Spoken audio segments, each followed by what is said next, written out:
Hi అండి, ఎలా ఉన్నారు? Welcome back to our channel Lavanya Telugu channel. ఈరోజు మీకు చూసారా బీరకాయలు కర్రీ చేసి చూపిస్తాను. ఎలా చేసుకోవాలనేది మీకు ఈ వీడియోలో క్లియర్గా చూపిస్తాను అన్నమాట. ఇవి చూసారుగా బీరకాయలు, దానిపైన పొట్టు తీసుకోవాలి. ఇది పచ్చడికి కూడా పనికొస్తుంది. తొక్కలు ఉల్లిపాయలు తీసుకున్నాను చూడండి, అంత క్వాంటిటీలో. పైన గీతలు ఉన్నాయి కదా, అవి పడేసి తొక్కలు తీసుకొని పక్కన పెట్టుకోండి. చిన్న ముక్కల కింద మనం కట్ చేసుకుందాం. ఇప్పుడు రండి కట్ చేసుకుందాం. చూసారు కదా, చిన్న చిన్న ముక్కలు కట్ చేసుకున్నాను. దాంట్లో మనము ఏమేమి వేసుకోవాలి, కావాల్సిన ఐటమ్స్ అంటే ఇప్పుడు ఉల్లిపాయ చిన్న ముక్కలు కట్ చేసుకున్నాను, కరివేపాకు చిన్న చిన్న పీసెస్ కింద కట్ చేసుకున్నాను అన్నమాట. దాంట్లో వచ్చేసి ఇప్పుడు జీలకర్ర, మన ఎండుమిరపకాయలన్నా 2-3 తీసుకున్నాను, అల్లం వెల్లుల్లి పేస్ట్ అది. సో ఇప్పుడు ఎలా ప్రిపేర్ చేసుకోవాలి, కర్రీ ఎలా చేసుకోవాలో చూపిద్దాము. రండి చూసేద్దాము. ఇప్పుడు మనము స్టవ్ వెలిగించుకుందాము. ప్యాన్ పెట్టుకొని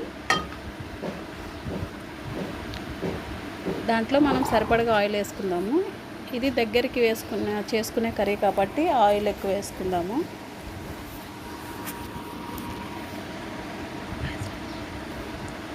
సో ప్యాన్ హీట్ ఎక్కింది కదా, ఆయిల్ వేసుకుంటాను అన్నమాట. ఇప్పుడు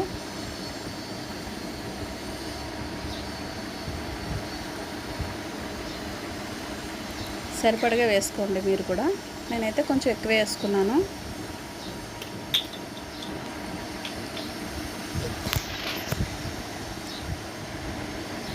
సో ఈ కర్రీ దగ్గరికి చేసుకుంటే చాలా టేస్ట్గా ఉంటుందండి. చూడండి, ఇప్పుడు ఆయిల్ హీట్ ఎక్కింది కదా, దాంట్లో మనము పోపు సామాన్లు వేసుకుందాం అన్నమాట. ఇప్పుడు నేను పెట్టుకున్నాను కదా, అవి జీలకర్ర, ఎండుమిర్చి అవి వేసుకుందాము. ఆయిల్ బాగా హీట్ ఎక్కింది కదా.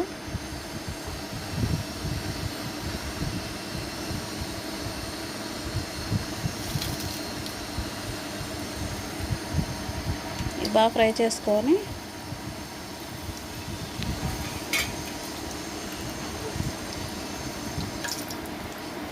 ఆయిల్ కొంచెం ఎక్కువ వేసుకున్నాను నేను.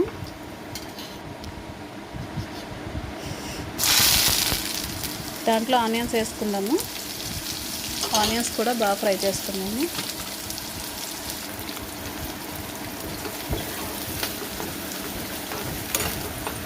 బాగా దగ్గరికి అయిపోయేలాగన్నమాట. కొంచెం గోల్డెన్ కలర్ వచ్చేటట్టు వేయించుకున్నాము బాగా.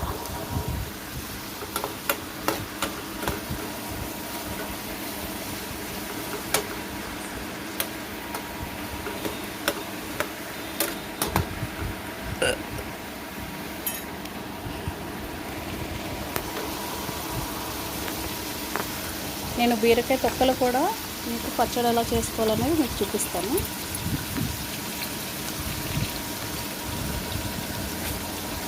దీంట్లో ఇప్పుడు వచ్చేసి కొంచెం అల్లం పేస్ట్ వేసుకున్నాము. ఎక్కువ తీసుకుంటలేదు, కొంచెం వేసుకున్నాను నేను. ఒక హాఫ్ టీ స్పూన్ వేసుకున్నాను అన్నమాట. అది బాగా పచ్చివాసన పోయేటట్టు వేయించుకున్నాము. ఎందుకంటే అల్లం పేస్టు బాగా వేగితే నూనెలో చాలా కమ్మగా వాసన వస్తుంది అన్నమాట. చాలా బాగుంటుంది.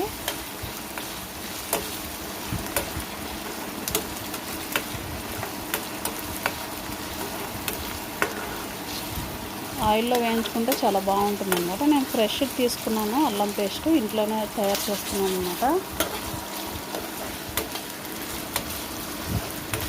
ఇప్పుడు అల్లం పేస్ట్ కూడా దీంట్లో చూడండి ఎంత బాగా ఫ్రై అయిపోయిందో.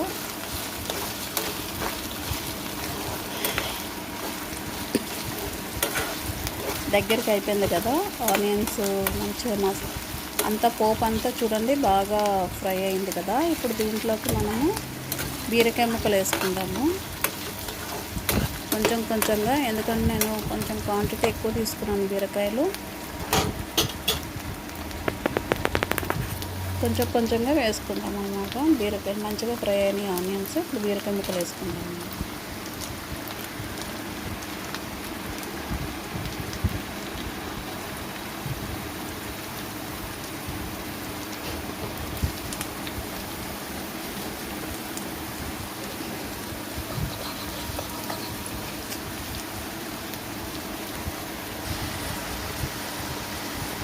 సో మొత్తం బీరకాయ అంతా వేసుకున్నాం కదా, కొంచెం మెల్లమెల్లగా కిందికి మీదకి కలుపుకున్నాం అన్నమాట. ఎందుకంటే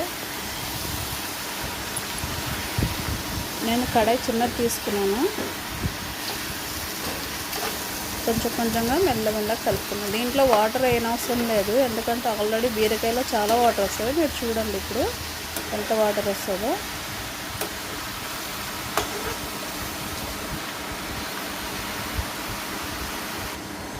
నేను బీరకాయ తొక్కలు కూడా నేను తీసి పక్కన పెట్టుకున్నాను. పచ్చడి ఎట్లా చేసుకోవాలి, రోటీ పచ్చడి మీకు నెక్స్ట్ వీడియోలో నేను చూపిస్తాను నేను. సో ఇది కొంచెం సేపు మూత పెట్టుకుందాము. మూత పెట్టుకుంటే వాటర్ అంతా బయటకు వస్తుంది అన్నమాట.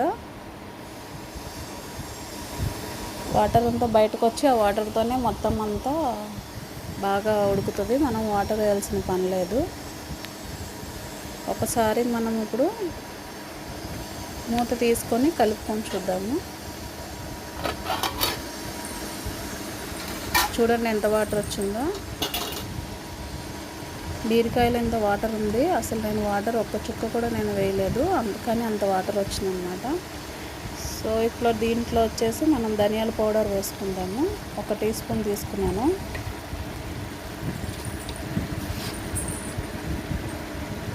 ఉప్పు సరిపడగా వేసుకోండి. నేనైతే 1.5 వేస్తున్నాను. సో కారం కూడా నేనైతే ఒక 2 స్పూన్లు వేస్తాను, ఎందుకంటే మేము కారం ఎక్కువ తింటాం కాబట్టి కారం ఎక్కువ వేసుకుంటున్నాను. మీకు తగినంత తీసుకోండి. 2 స్పూన్లు వేసుకుంటున్నాను నేను.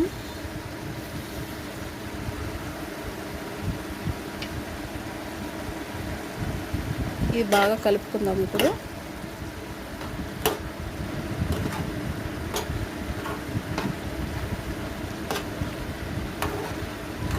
బాగా మొత్తం అంతా కలిసేలాగా కలుపుకొని ఇప్పుడు కొంచెం సేపు మనము మూత పెట్టుకుందాము. ఎందుకంటే అది బాగా పచ్చివాసన పోయి కారం ఉప్పు అంతా ముక్కకు పట్టి ఆ వాటర్ అంతా దాంట్లోనే ఇంకిపోతుంది అన్నమాట.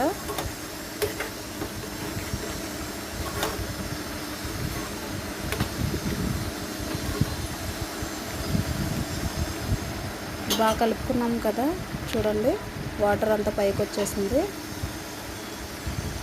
ఎంత వాటర్ ఉందో బాగా కలిసిపోయింది అన్నమాట. ఇప్పుడు మనం మంటని కొంచెం మీడియం ఫ్లేమ్లో పెట్టుకుందాము. పెట్టుకొని దానిపైన మూత పెట్టుకుందాం ఇప్పుడు.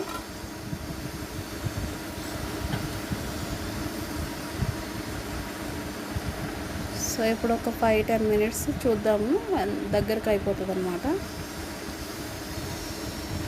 మూత పెట్టుకున్నాం కదా, దగ్గరికి అవుతుంది. దీంట్లో ఆయిల్ ఎక్కువ వేసుకుంటే చాలా టేస్ట్గా ఉంటుందన్నమాట కూర. ఇప్పుడు ఒకసారి మనం తీసి చూద్దాము ఎలా ఉందో. చూడండి వాటర్ అంతా బాగా ఇంకిపోయింది కదా, ఎగిరిపోయింది కదా, తగ్గిపోయింది. ఇప్పుడు మనం మూత పెట్టకుండానే ఇలానే ఉడికించుకున్నాము. మూత పెడితే మొత్తం ఇంకా వాటర్ ఎక్కువైపోతుంది అన్నమాట. ఇప్పుడు మనం ఉప్పు కారం వేసాం కదా, ఆ పచ్చివాసన అంతా పోయి కూర బాగా దగ్గరికి అయింది. చూడండి నూనె కూడా పైన కనిపిస్తుందిగా, బబుల్స్ వచ్చినాయి. దగ్గరికి ఉడికించుకున్నాం. అది ఇంకా కొంచెం వాటర్ అంతా దగ్గరికి అయిపోవాలన్నమాట. చూడండి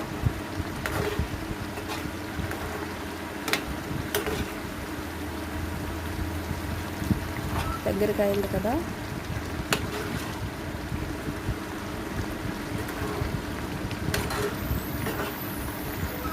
సో ఇది ప్రాసెస్ చూసారు కదా. నేను చెప్పే విధంగా మీరు కనుక బీరకాయ కర్రీ చేసుకున్నట్లయితే చాలా టేస్ట్గా ఉంటుంది. చూడండి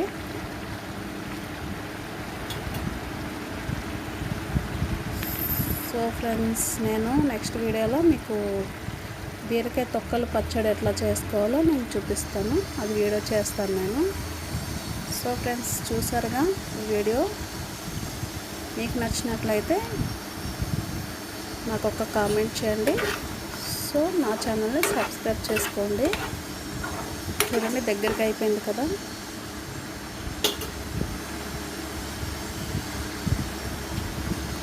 మొత్తం నీళ్ళన్నీ ఇంకిపోయినాయి దగ్గరికి, నూనె కూడా పైకి తేలిందనమాట. చూసారుగా ఎంత బాగా, ఎన్ని నీళ్ళు ఉండేవి అంతా దగ్గరికి అయిపోయి మంచిగా నూనె అంతా పైకి తేలిపోయింది. సో ఈ ప్రాసెస్లో మీరు చేసుకోండి, కర్రీ చాలా టేస్ట్గా ఉంటుంది. So friends bye. ఈ వీడియో మీకు నచ్చినట్లయితే like and share and subscribe. Thank you.